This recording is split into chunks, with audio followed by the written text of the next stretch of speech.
Bueno, yo lo que podría decir es que México atraviesa una de sus peores crisis en cuanto a derechos humanos. Una, porque se ha ido comprobando cómo la violación a los derechos humanos se ha vuelto sistémica para el Estado mexicano. Es decir, prácticamente cualquier tipo de violación a los derechos humanos, desde la violación a la seguridad, digamos, integral, a la seguridad social, a la identidad, es decir, cualquier tipo de derecho humano, lo que hemos visto es que el Estado mexicano sistemáticamente pareciera que tiene la necesidad o opera a través de la violación de los derechos humanos.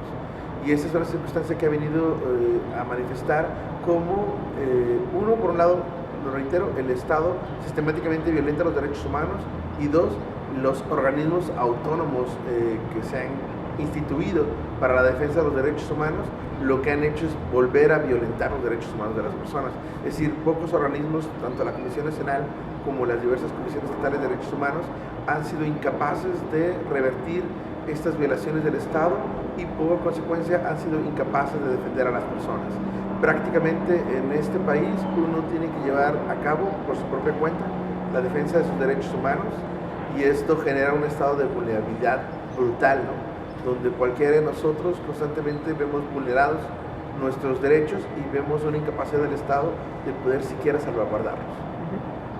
Sí, lo que pasa es que, por ejemplo, hay un proceso donde cada vez somos como más conscientes de las implicaciones que tiene la violación de un derecho humano, y a la par, digamos, con este avance que hemos tenido sobre la tecnología, pero más bien sobre la conciencia que hemos tenido de la apropiación de lo tecnológico, hemos sido todos como de alguna manera partícipes de generar una serie de productos audiovisuales o de contenidos audiovisuales donde damos cuentas de las violaciones a los derechos humanos, y estos videos se convierten, digamos, en testimonios fieles de lo que ocurre, digamos, cuando un policía se abusa de su autoridad y golpea a un manifestante, o cuando un funcionario público se niega a cumplir, digamos, el trámite, o cuando un funcionario público, a través del uso que le da de sus redes sociales, puede manifestarse o puede discriminar a una persona por su condición de género, por su condición, digamos, de raza, credo, ¿no? Es decir, hay una constante materialización de estas violaciones a los derechos humanos que quedan, digamos, de alguna manera resguardados bajo una serie de videos, de conversaciones que nosotros vamos registrando, que nos sirven para denunciarla y para evidenciar la violación a los derechos humanos, ¿no? Esa parte es fundamental, porque ahora más que en ninguna otra etapa de la humanidad hemos podido evidenciar como los atropellos a los derechos humanos que comete el Estado, pero que también cometen otros particulares. Lo que es muy frustrante en relación a esto es que, a pesar de tener tantas pruebas, tantos videos, tantos mensajes, tantos comentarios, estas no puedan ser siquiera utilizadas como materia de descarga para que el Estado o los organismos de derechos humanos puedan justamente generar una acción que reprima las conductas de quien violentan los derechos humanos. Pongo un ejemplo: hace unos meses se viralizó en internet un video donde distintos integrantes de la Policía Federal, la Marina y el Ejército están torturando a una mujer para que esta mujer pueda confesar, digamos, los aparentes crímenes que cometió, ¿no? O que pueda delatar a sus aparentes cómplices.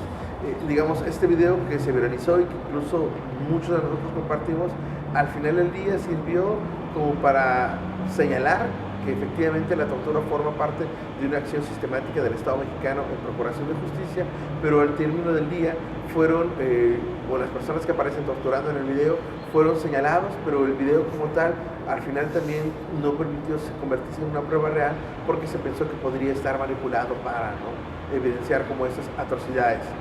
Y es lo que yo creo que es como genera esa frustración. Vemos muchos videos que subimos cuando grabamos con el celular una manifestación, como alguien está golpeando a alguien, o un funcionario que está pidiendo, digamos, un moche o un asunto de corrupción, y muy pocos de estos videos sirven como pruebas para justamente que los organismos que son los encargados de llevar una investigación y determinar en qué medida un derecho humano se violentó, lo puedan utilizar y pueda haber un castigo.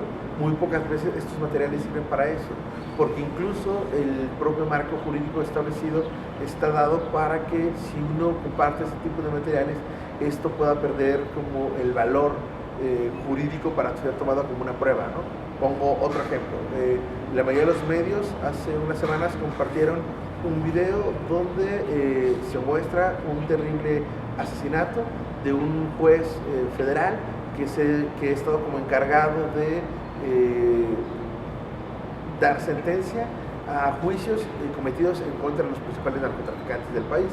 Este video que se viralizó en las redes, que todos los medios tomaron, ese video no puede ser tomado como prueba justamente porque no se guardó de acuerdo al marco jurídico como el sigilo necesario para que ese video después pudiera ser tomado con una materia de descarga y entonces se pudiera utilizar para saber quién fue el que asesinó a este juez, ¿no? Ese es como el riesgo que se corre cuando tenemos un marco jurídico que está años atrasado respecto a las posibilidades que podemos tener, por ejemplo, para evidenciar, documentar, sistematizar y denunciar la violación. Cuando hablamos de materia de derechos humanos, son derechos que son inherentes a nuestra propia condición de ser humano, ¿no? Y hay que tomar como en consideración que estos derechos per se no tienen o no podrían erradicarse única y exclusivamente por la condición de haber cometido un crimen, ¿no? Es decir, a pesar de que uno pueda ser o haya cometido algún tipo, digamos, de daño moral, social o penal hacia una sociedad, uno eso no le restringe o no le quitaría los derechos humanos. Lo que existe es una restricción sobre esos derechos a partir, digamos, de la acción que yo genero.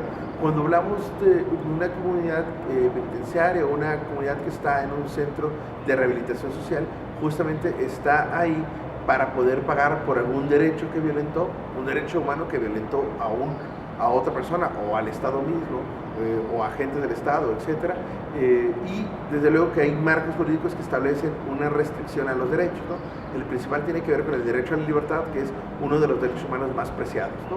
El que uno pueda hacer, ir a cualquier lado, ¿no? Este derecho desde luego que se restringe, pero esto no quiere decir que como se restringe, digamos, un derecho se le vayan a restringir todos. Es decir, cuando hay una situación, digamos, de confinamiento, aún en ese estado, se tienen que respetar los derechos que las personas tienen, por ejemplo, a la propia integridad física, ¿no? El derecho a la dignidad, el derecho a la identidad.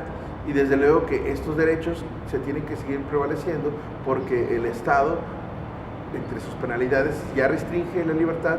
Podríamos estar hablando que restringe gran parte de lo que el sujeto puede hacer en su vida social, ¿no? Porque queda confinado a un espacio, a unas reglas, a unos horarios, se limita, digamos, la relación y comunicación que puede tener con sus seres queridos, ¿no? En sí mismo es ya una penalidad que es muy fuerte. Pero, digamos, pensando en qué tendría que hacer, el Estado tendría de alguna manera seguir respetando los derechos humanos a pesar de esa condición. Es decir, el Estado no puede decir, como ya estás presa, entonces yo te voy a golpear pues porque te portaste mal y entonces no me interesa tu integridad física, ¿no? El asunto, creo yo, que está vinculado a este punto es que cuando hablamos de derechos humanos, casi siempre nuestra concepción tiene que ver como el Estado, justamente el Estado es el garante de nuestros derechos y el Estado tiene que generar las condiciones para que nuestros derechos humanos sean respetados, pero se nos olvida que en una relación como cultural somos nosotros mismos los que en la vida cotidiana les sesgamos los derechos humanos a los demás. Cuando hablamos, por ejemplo, del estigma, y el estigma se convierte en discriminación y la discriminación se convierte en segregación, nosotros, independientemente del Estado, estamos segregando a una población. En México, por ejemplo, pasa algo muy curioso. México ha firmado la mayoría de los tratados internacionales en materia de protección a los derechos humanos y México ha creado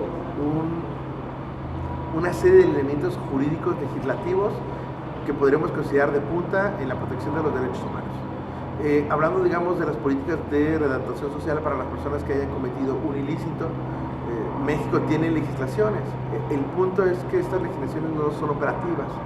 Es decir, sobre la práctica real, uno no observa que los centros de readaptación social realmente readaptan a la persona. Y otra vez, cuando hablo de readaptar, me refiero a un sentido integral. La readaptación solo no tiene que decirle, es que ya no vuelvas a ser malo, ¿no? Sino tiene que ver con una readaptación integral de tal manera que esta persona cuando salga a la sociedad pueda vivir su vida como la vivimos todos los demás. Lo que pasa es que hay como situaciones jurídicas. Esta situación de que te pidan una carta de antecedentes no penales termina siendo discriminatorio porque entonces realmente a pesar de que tú hayas salido y hayas sido readaptado, la sociedad no te incorpora, ¿no? Porque desde el momento que te piden una carta de antecedentes no penales te están discriminando, ¿no? Como si tú no hubieras podido tener la posibilidad de resarcir tu error, ¿no?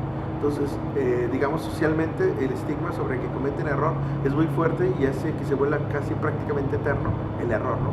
Entonces, tú todo el tiempo vas a estar cargando con el estigma de que cometiste un crimen y que por eso jamás vas a poder liberar una carta de policía y por eso jamás te van a poder contratar, pues viene a enfatizar más una situación que hace o propicia que estas personas pues no tengan más opciones que quizás volver a delinquir. Si pensamos esto en relación, digamos, a las mujeres, esto es doblemente terrible, porque una mujer no solamente tiene que presentar su carta de antecedentes no penales, tiene que presentar también su carta, digamos, de que no está embarazada, ¿no? Como si el hecho de estar embarazada tuviera que limitar tus capacidades cognitivas, incluso intelectuales o físicas, para poder desempeñar algún tipo de empleo. Sí, digamos, las políticas en materia de derechos humanos sobre los centros de atención social, México tiene políticas muy buenas que no se aplican. Y lo que ocurre es que lo que vemos al interior de la vida cotidiana de un centro es todo lo que lo que dicen las leyes que no se debe de hacer, y que cuando se denuncia, alguien más dice, no se preocupe, vamos a hablar con nuestros custodios para que ya no le peguen a la gente, ¿no? Pero en realidad no cambia nada, ¿no? Porque los mecanismos o las instituciones que tendrían que garantizar el respeto a los derechos humanos, a pesar en esa condición o en esa condición, no tienen facultades como coercitivas, es decir, son puros llamados a misa. Yo puedo emitir como Comisión Estatal de Derechos Humanos de Jalisco una recomendación para que se erradique la tortura en Puente Grande, pero quedará en una recomendación y la gente, el director podría decir, no, si yo acato voy a vigilar que ya no se torture. Ni siquiera hay un mecanismo que nos permita comprobar que en efecto la tortura termina, ¿no? Y en esta condición justamente de ser mujer, otra vez el estigma sobre el género repercute en las condiciones en las cuales están, ¿no? Porque incluso se sabe que están en situaciones de mayor o menor vulnerabilidad, incluso presupuestal, es decir, se le da más presupuesto a un penal donde hay hombres que a un penal donde hay mujeres. Y yo lo que creo que pues como en un corto o mediano plazo es que las condiciones de las cárceles y de quienes están ahí, yo lamentablemente veo que no van a cambiar hasta que el Estado decida realmente hacer valer los tratados de derechos humanos que ha firmado, y cuando el Estado realmente decida tener o aplicar una justicia donde realmente se castiga al culpable y no al inocente.